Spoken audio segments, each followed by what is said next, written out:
వందనాలు అన్నయ్య గారు. వందనాలు బ్రదర్. అన్నయ్య గారు మీ ఇంటర్వ్యూ చూశాను నేను. ఆ! విన్నాను. ఆ! అన్నయ్య గారు నిజంగా అంటే నేను ఇంతవరకు చూసిన ఆటిలో హ్మ్. మీరు ఇప్పుడు పెట్టినటువంటి వీడియో అన్నిటికంటే హైలైట్ అన్నగారు. హ్మ్.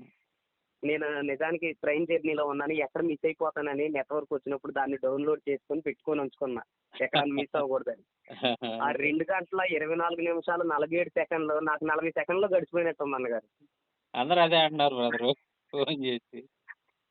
అసల నిజంగా అన్నయ్య గారు అంటే ఫస్ట్ టైమ్ మొట్టమొదటి ప్రశ్న ఏదైతే ఉందో మీరు క్రాంతి గారు అడిగిన దానికి ఆ హ్మ్. వివరణ ఇచ్చేదానికి నిజంగా చాలా హైలైట్ అన్నయ్య.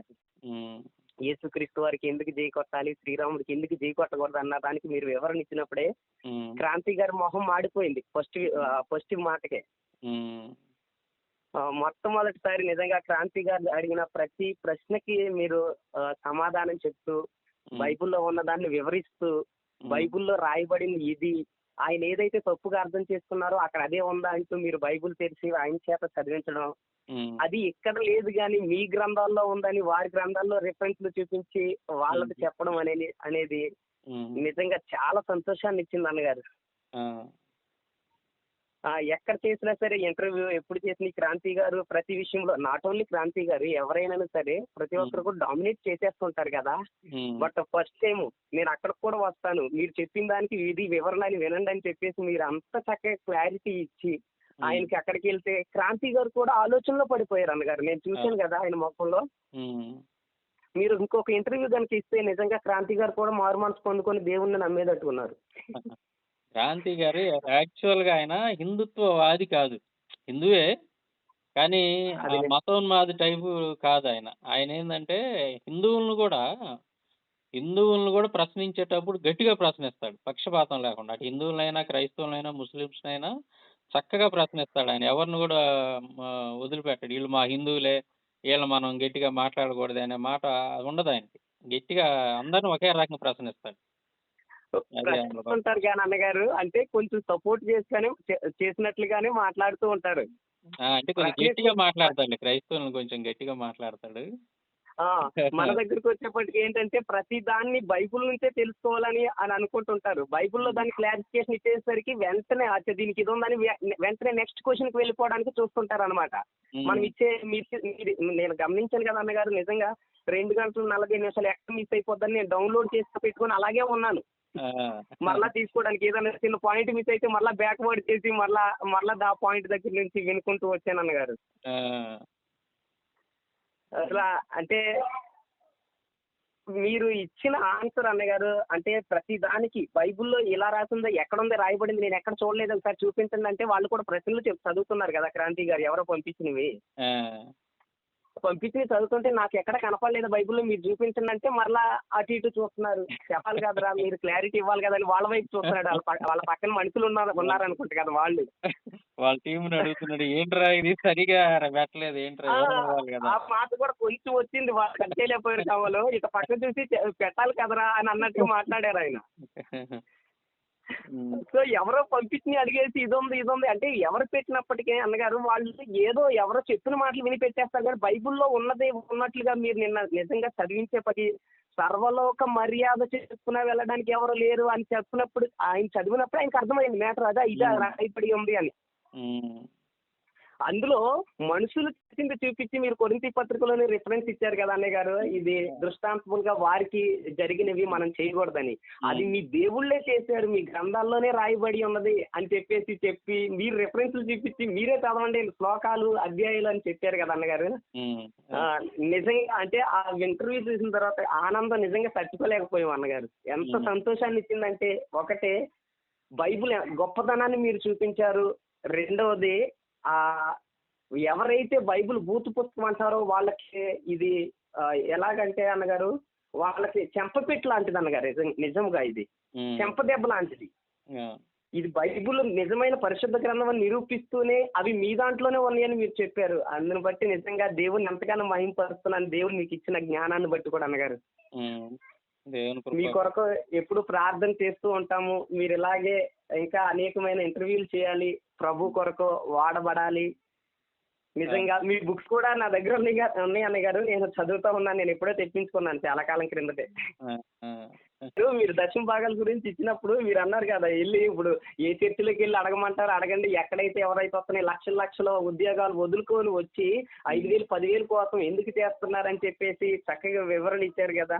ఆ! అది కూడా ఈవెన్ కరుణాకర్ గారి విషయంలో కూడా మీరు అడిగారు కదా అన్నగారు. ఇప్పుడు హ్మ్. స్త్రీల సహవాస కూడికలో స్త్రీలను తెలుసుకుంటారు అని చెప్పేసి అన్నప్పుడు వాళ్ళ హ్మ్. అమ్మ నాన్నలు కూడా వెళ్ళారని అంటున్నారు కదా. వాళ్ళ అమ్మ అక్క వాళ్ళు కూడా వెళ్ళారు అంటున్నారు కదా. మరి వాళ్ళని కూడా అలాగే చేశారా ఒకసారి కనుక్కోండి అని చెప్పేసి అని అన్నారు చూడండి అన్నగారు. అవునవును. నిజంగా ఈ ఇంటర్వ్యూ గనక వాళ్ళు వింటే గనక అన్నగారు మళ్ళీ మిమ్మల్ని పిలవద్దని చెప్తారు. ఈయనకి సజెషన్ ఇస్తారు. హ్మ్. ఎందుకంటే ఇది క్రీస్తు యొక్క గొప్పతనాన్ని, బైబిల్ యొక్క గొప్పతనాన్ని తెలియజేసే ఇంటర్వ్యూ అన్నగారు. అదే హ్మ్. విధంగా మతోన్మాదులు ఎవరైతే బైబిల్ మీద పడి వేడుస్తున్నారో వాళ్ళకి హ్మ్. ఒక చెంపదెబ్బ లాంటిది ఖచ్చితంగా. అవును. నిజాలు చెప్పాలి చాలా బ్రదర్ సంతోషం. పాపం. ఈళ్ళు ఈ సోషల్ మీడియాని వేదికగా చేసుకొని ఇలాగ ఇంటర్వ్యూలకని ఎళ్లి మతోన్మాదులు కొంతమంది ఈ రాధా మనోహర్ దాసు, కరుణాకర్ గాడు, లలిత్ గాడు ఈ ఎదవలందరూ ఎళ్లి బైబిల్‌లో బూతులున్నాయని, పాస్టర్లు అలా చేస్తారు, పాస్టర్లు ఇలా చేస్తారు, అత్యాచారాలు చేస్తారు, లేదా దశమ భాగాలు పెడుతూ జనాలను దోచుకుంటున్నారు. ఇట్టాటి లేనిపోని ప్రాపగండ. అసలు అవునన్నయ్య ఎంత గారు. దారుణంగా ఆడ జరిగేది ఒకటైతే దానికి వీళ్ళ కుట్రల కుతంత్రాలన్నిటిని పులిమి ఎంత సమాజంలో చెడుగా చిత్రీకరిస్తున్నారు క్రైస్తవ్యాన్ని, సేవకుల్ని ఈళ్ళందరిని. చాలా అది అయన్నీ చూసినప్పుడు నాకు చాలా ఆవేదన, బాధ కలుగుతా ఉండేది. నిజం చెప్పాలి గదా! మరి ఇక అందుకని అవును కదా దేవుడు అన్నయ్య నాకు గారు. ఇలాంటి ప్లాట్‌ఫార్మ్స్‌ని దగ్గరికి దేవుడు నన్ను పంపించాడనుకుంటాను నేను. అది ఈ మాట షాలేం రాజు అన్నగారు చర్చ్ దగ్గరికి వెళ్తే ఆడోళ్ళే తొక్కేసి చంపేస్తారని అన్నారు చూడండి. అవును. నిజంగానే చేస్తారు ఆ పని. మామూలుగా కాదు కింద పడేసి పోస్తారు. ఇక లేవను కూడా లేకుండా. పైకి లెక్కోకుండా ఇంక చేస్తారు. అవును. కానీ అన్నగారు నిజంగా క్రాంతి గారు అడుగుతున్నప్పుడు ముందు నన్ను దీన్ని చెప్పనివ్వండి, క్లారిటీ ఇవ్వనివ్వండి. తర్వాత నేను మీ ప్రశ్నకు వస్తానని చెప్తూ మీరు క్లారిటీ ఇచ్చారు చూడండి అన్నగారు. హ్మ్. నిజంగా ఎంత అంటే వినేటప్పుడు నా మనసు నాలోనే ఉప్పొంగిపోతుంది. ఆ సంతోషాన్ని నేను పట్టలేకపోతున్నాను. మరలా అంటే నాకేమనిపిస్తుందంటే మీరు మాట్లాడుతున్నప్పుడు అరే అన్నగారు దీన్ని ఎక్కడన్నా స్కిప్ చేసేస్తారా? స్కిప్ చేసేటట్టు ఆ క్రాంతి గారు మాట్లాడుతున్నారా అని అనుకుంటూనే ఉన్నారు. కానీ మళ్ళా మీరు దానికి ఆన్సర్ ఇచ్చిన తర్వాతే వెళ్తుంది చూడండి అన్నగారు. హ్మ్. నిజంగా ఎంత సంతోషం అంటే అంత సంతోషాన్నిచ్చింది. హ్మ్. థ్యాంక్ యూ అన్నగారు. నిజంగా మీలాంటి వాళ్ళు ఇలా ప్రభు సేవలో ఇంకా ముందుకు ఎదగాలి. చక్కగా ప్రభు కొరకు వాడబడాలి. ఈ ఇంటర్వ్యూ చూసినోళ్ళలో చాలా మందిలో మార్పు ఖచ్చితంగా వస్తది అన్నగారు. ఖచ్చితంగా వస్తది. నిజంగా ఈళ్ళు ఈళ్ళు ఈ హిందువులకి ఇదో స్లోగన్ ఉంది గదా! రాముడికి జై కొట్టేది. ఆ! ఈ ఆ! ఆ! జై కొట్టేవోళ్ళందరూ కూడా ఇప్పుడు ఆలోచిస్తారు. అరే! ఏంది నిజంగానే ఇట్లా రాముడి జన్మకు కారణం ఇదా? అంటే ఆడవాళ్ళని విష్ణువు మానభంగం చేస్తే వాళ్ళు పెట్టిన శాపాల కారణంగా భూమి మీద పుట్టాడా? ఇదా ఇలాగ అదే మన అని దేవుడికి ఇలాంటి చరిత్ర ఉందా? అని చెప్పి ప్రతి ఒక్కళ్ళు కూడా ఇప్పుడు ఆలోచిస్తారు. అదే ఆలోచిస్తున్నారు అవును. గూడా. ఇది చూసినటువంటి హైందవ సహోదరులందరూ కూడా. ఎవరికీ తెలీదు బ్రదర్ పాపం వాళ్ళకి. వాళ్ళ గ్రంథాల్లో ఏముందో వాళ్ళకి అవును. తెలీదు. అవును అన్నగారు. తెలియకుండా అవును. చాలా గొప్పగా చెబుతా ఉంటారీళ్ళు. అబ్బో! గొప్ప అదేదో గొప్ప క్యారెక్టర్ అయినట్టు గొప్పగా చెబుతా ఉంటారు. మరి అవును. చదివినోళ్ళం మనలాంటి వాళ్ళం చెబితే కదా వాళ్ళు కూడా తెలుసుకునేది హైందవ సహోదరులు. అదే నేను మాట్లాడా కదా అన్నగారు. మీకు ఫస్ట్ ప్రశ్నలోనే క్రాంతి గారు అడిగిన దానికి రీజన్‌గా దానికి చెప్తూ ఈయనకి ఎందుకు చేయి కొట్టాలి, ఆయనకి ఎందుకు కొట్టకూడదు అనే దగ్గరే పాపం ఆయనకి అంతసేపు వివరణ ఇచ్చేప్పటికే హ్మ్. ఆయన అంటే డౌన్ అయిపోయినట్లుగా అనిపించింది స్టార్టింగ్‌లోనే. హ్మ్. అది చాలా సంతోషం అన్నగారు. చాలా సంతోషం. Thank you. దేవుని మహాకృప బ్రదర్. మన గొప్పతనం ఏమి లేదు గానీ, దేవుడిచ్చినటువంటి ఆలోచన, దేవుడిచ్చినటువంటి ఆయన కృప అంతే. మనదేం లేదు. అవును అన్నయ్య గారు. అవును. ప్రతి ఒక్కరిని ఇలాగా హ్మ్. ఈవెన్ మీరు అదే మన ప్రవీణ్ పగడాల గారి విషయంలో కూడా చెప్పిన హ్మ్. విషయం చాలా ఇదనిపించింది అన్నగారు. హ్మ్. ఆ! చాలా నిజంగా ఆయన చక్కగా మీద చెప్పారు. ముద్రేసి గొప్ప సేవకుడి మీద ఒక ముద్రేసి, తాగుబోతని ముద్రేసి, కుట్రలు, కుతంత్రాలు ఇవన్నీ దాన్ని మార్చేసారు. మన క్రైస్తవుల్లో కూడా చాలా మంది అంత దూరం ఆలోచించట్లా. ఏం జరిగుంటది? ఏంది? ఇది ఇలా అయితే ఎలా ఎందుకుంటది? ఇట్లాంటి ఆలోచనలు లేవు మనోళ్ళకి కూడా. గబుక్కన ఒక కంటికి కట్టు కనపడింది నమ్మేసి, అదే నిజం అనుకోని నమ్మే భ్రమలో ఉన్నారు చాలా మంది. అవునన్న గారు. ఒక కట్టుకథలాగే సృష్టించారని ఎంత చక్కగా చదువుకున్న ప్రతి ఒక్కరికి అర్థమైతుంది అన్నగారు అది. హ్మ్. అలాంటి దాన్ని అంత మంచి గొప్ప సేవకుడిని ఇలా చేసారు. హ్మ్. ఆ విషయంలో నిజంగా మేమైతే మనసు అంటే కోలుకోలేకపోయాం అన్నగారు చాలా కాలం. ఆ! చాలా బాగా కాలం దుఃఖమొచ్చేది కోలుకోలేం. బ్రదర్. ఆయన ఆయన నాకు గుర్తొచ్చినప్పుడల్లా దుఃఖమొచ్చేది. అంత బాండింగ్ ఉంది మా ఇద్దరి మధ్య. అవును. మీరు 10 సంవత్సరాలు కలిసి చక్కగా ఆయనే మిమ్మల్ని బయటికి తీసేసారని చెప్పారు కదా! నిజంగా అవును. చాలా సంతోషం. చాలా సంతోషం గాని బట్ దేవుడు ఆయన ప్లేస్‌ని మీరు రీప్లేస్‌మెంట్ చేస్తున్నట్టున్నారు. ఆయన ప్లేస్‌లో మనం ఎవరేం చేయలేం గానీ, కాతే ఆయనదో ప్రత్యేకత అదంతే ఇక అది. ఆయన అవును. ప్రత్యేకత అవునన్నగారు. ఎవరికి చాలా రాదు బ్రదర్. నవ్వుతానే ఎవరు ఎన్ని తిట్టినా, ఏది చేసినా నవ్వుతా చక్కగా చెప్తాడు ఆన్సర్ ఆయన. నా నా అవునన్నగారు. దగ్గర అది ఉండదు. నేను కొంచెం అగ్రెసివ్‌గా ఎళ్తుంటాను. చాలా నేర్చుకోవాలి ఆయన్ని. నేను అప్పుడు మేము కలిసున్నప్పుడు అంటుండేవాడిని అప్పట్లో స్టార్టింగ్‌లో. అన్నా నేను మీలాగా మీ అంత సహనంతోటి, మీ అంత ఓర్పుతోటి, అసలు చిరునవ్వుతోటి మీలాగా మాట్లాడాలని నేను ట్రై చేస్తున్నా గానీ నా వల్ల కావట్లేదన్నా. మీరో పుస్తకం లాంటోళ్ళు నాకు అంటుండేవాడిని. అంటే నవ్వుతా ఉండేవాడు. పక్క పక్కన నవ్వుతా ఉండేవాడు. నేను రోజు అదేలెండి మిమ్మల్ని అన్నగారు. చదువుతున్నానన్నా అంటుండేవాడిని. ఎందుకంటే వీడియోలు చేయడానికి పిలిచేవాడు నన్ను హైదరాబాదు. నాకు సెపరేట్‌గా ఒక రూమ్ ఉండేదక్కడ మాకు. ఒక పెద్ద అదేలెండి. అపార్ట్మెంట్‌లో పెద్ద రూమ్ ఒకటి ఇచ్చేవాడు అప్పట్లో. అక్కడ ఉన్నప్పుడు నా చేత ఆయన ఆడుండి వీడియోలయి చేపిస్తా ఉండేవాడు. ఎళ్ళినప్పుడు 15 రోజులు, 20 రోజులు ఉండేవాడిని అక్కడే. హ్మ్. నన్ను చాలా జాగ్రత్తగా ఫుడ్, గిడ్డు అంతా మంచి అకామిడేషన్ ఆయన చూసుకుంటా, ప్రతిరోజు నా చేత వీడియోలు చేయించి వాటిని మళ్ళీ ఆయనే ఎడిటింగ్ చేసేవాడు. ఎందుకంటే నేను మాట్లాడే వాటిలో కొన్ని కాంట్రోవర్సీస్ ఉంటాయి కాబట్టి, ఆ! ఆ!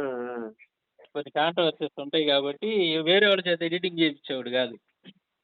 అదేలెండి అన్నగారు. ఆయన ఎడిటింగ్ చేసేవాడు ఫస్ట్‌లో. తర్వాత ఇంకెవరన్నా చేసినా గాని దాన్ని మళ్ళీ ఆయన చూసిన తర్వాత ఓకే అనుకుంటేనే ఆ! ఆ! ఓకే అనుకుంటేనే దాన్ని అప్‌లోడ్ చేసేవాడనమాట. కానీ చివరి వరకు ఆయన మోముపై చెరగని చిరునవ్వే ఉందన్నగారు. అవును. అవును. అవును. థాంక్ యూ అన్నగారు. మీ విలువైన సమయాన్ని ఇచ్చారు. మరలా ఫోన్ చేస్తారో చేయరనుకుంటా. నేనే ముందు 2 టైమ్స్ చేశాను. మరలా మీరే చేశారు. ఇది రిలీజ్ అయిన కాడ నుంచి ఫోన్‌లు ఏకుందోని 5కే మొదలు పెడుతున్నారు మనోళ్ళు. రేత్రి పడుకోపోయేదాకా. అంటే వాళ్ళ హ్యాపీనెస్ షేర్ చేసుకుంటున్నారు. అందుకే నేను కూడా టైం కేటాయించా. వాళ్ళకి ఈ 3 రోజులు, ఓకే. 4 రోజులు మనోళ్ళతో మాట్లాడాలి. వాళ్ళతో పాటు మనం గూడా హ్యాపీనెస్ షేర్ చేసుకోవాలని అందరితో మాట్లాడుతున్నా నేను. మీరెప్పుడు ఇలాగే చేయాలన్నగారు ఇంటర్వ్యూ. ఇలాగే చేయాలి. హ్మ్. వాళ్ళడిగిన దానికి మన బైబుల్‌లో ఉన్న క్లారిఫికేషన్ ఇవ్వాలి. హ్మ్. సేమ్ ఇది మీ దాంట్లో ఉందని మీరు అలాగా ఆ యొక్క రిఫరెన్స్‌లతో సహా ఇస్తే నిజంగా ప్రజలు చైతన్యవంతులైతారు. ఉన్నది ఇదా అని తెలుసుకుంటారు. బైబుల్‌లో ఉన్నది ఎంత పరిశుద్ధత. ఇక్కడ మా దగ్గర ఉన్నది ఇదా అని చెప్పేసి ప్రతి ఒక్కరికి చక్కగా అర్థమవుతుంది అన్నగారు. చక్కగా అర్థమవుతుంది. హ్మ్. ఇప్పుడు కూడా మీరు ఇలాగే చేయాలి. ఎంత చక్కగా ఓకే. అంటే ఎంత అద్భుతమైన వివరణ అంటే ఇంకా అది మాటల్లో వర్ణించలేనిది అన్నగారు. హ్మ్. హ్మ్. థ్యాంక్ యూ అన్నగారు. Thank you so much. మీ గురించి మా ప్రార్థనలో జ్ఞాపకం చేసుకుంటాం. ఖచ్చితంగా ప్రభు కొరకు మీరు వాడబడాలని ఇంకా. Thank you brother. Thank you అన్నగారు. థ్యాంక్ యూ ఆ! So much. వందనాలు అన్నగారు. వందనాలు బ్రదర్.